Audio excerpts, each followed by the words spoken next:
তাকে কোনো মত করি নাই। আমরা প্রশাসনকে ফোন দেওয়ার পরে প্রশাসন গেছে, র্যাব বাহিনী ছিল, পুলিশ গেছে, যাওয়ার পরে তাকে আমরা পুলিশ বাহিনীর কাছে এখনো যে প্রশাসন আরএস প্রাইমের মতো আরো অনেক আরএস প্রাইম আছে যারা জুলাই আগস্টে প্রকাশ্যে আমাদের ভাইদের উপরে গুলি করার পরে ওরা হচ্ছে প্রকাশ্যে ঘুরে বেড়ায়। আমি ইমরান হোসেন জয়, দারুস সালাম থানা ছাত্র দলের যুগ্ম আহ্বায়ক এবং ইউরোপিয়ান ইউনিভার্সিটির একজন শিক্ষার্থী এবং জুলাই আন্দোলনে ইউরোপিয়ান ইউনিভার্সিটির আমি একজন সমন্বয়ক।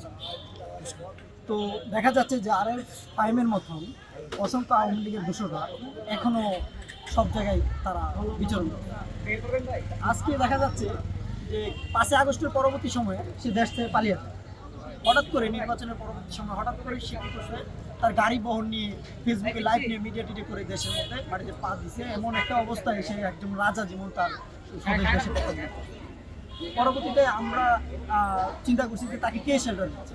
জামায়াত আর এনসিপি বলছে যে হয়তো বিএনপি কেউ তাকে শেল্টার দিচ্ছে।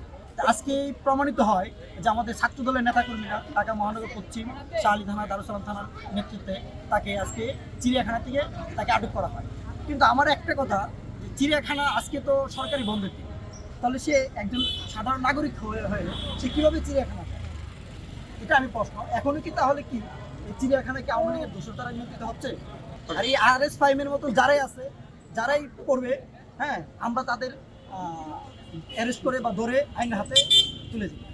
পাইছি ভিতরে আমরা ধরি নাই, ছিলাম আমরা, তাকে কোনো মত করি নাই। আমরা প্রশাসনকে ফোন দেওয়ার পরে প্রশাসন গেছে, র্যাব বাহিনী ছিল, পুলিশ গেছে, যাওয়ার পরে তাকে আমরা পুলিশ বাহিনীর কাছে তার সাথে 20-30 জন আমাদের 3-4টা গাড়ি ছিল, 8-10টা বাইক ছিল, মানে 20-30 জন ছিল। সে তো একটা গ্যাং বাহিনী নিয়ে চলে। আপনারা জানেন যে মোহাম্মদপুর হলেও বাংলাদেশের সবচেয়ে কিশোরগঞ্জ মাদকের সাম্রাজ্য বলা হয়। ওই এলাকায় এখনও সে তার কিশোর গ্যাং দ্বারা নিয়োজিত করে। আমার আজকে বলা হইতেছে যে অনেক দিন এই যে আমাদের 2 নম্বরে আসে 30-40টা বাইক নিয়ে আসে, হ্যাঁ, এলাকার মধ্যে একটা ভীতি তৈরি করে, হ্যাঁ, এরকম সন্ত্রাসী ভীতি কায়েম করে। তাই আসলে তার তো একটা নিজস্ব একটা যে সন্ত্রাসী বাহিনী আছে, সন্ত্রাসী বাহিনী দিয়ে হয়তো সে করে। কিন্তু আসলে আমরা ছাত্রদল রাজপথে উঠিত ছিলাম, বর্তমানে আছি, ভবিষ্যতে থাকবো আপনার বিরুদ্ধে, ছাত্রদের বিরুদ্ধে, আওয়ামী লীগ।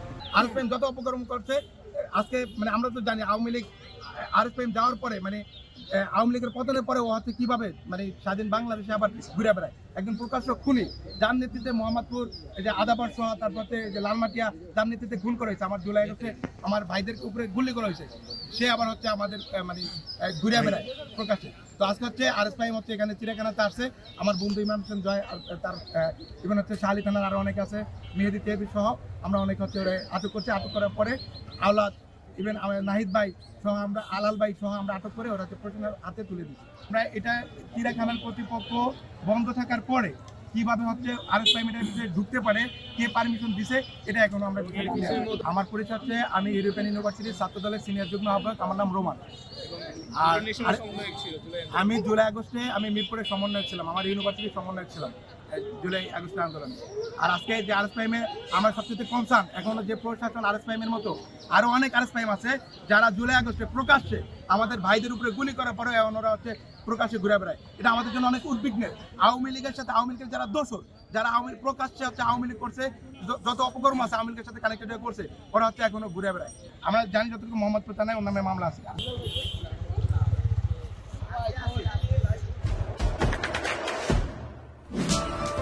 দেশে দেশে সবার সাথে দ্য নিউজ।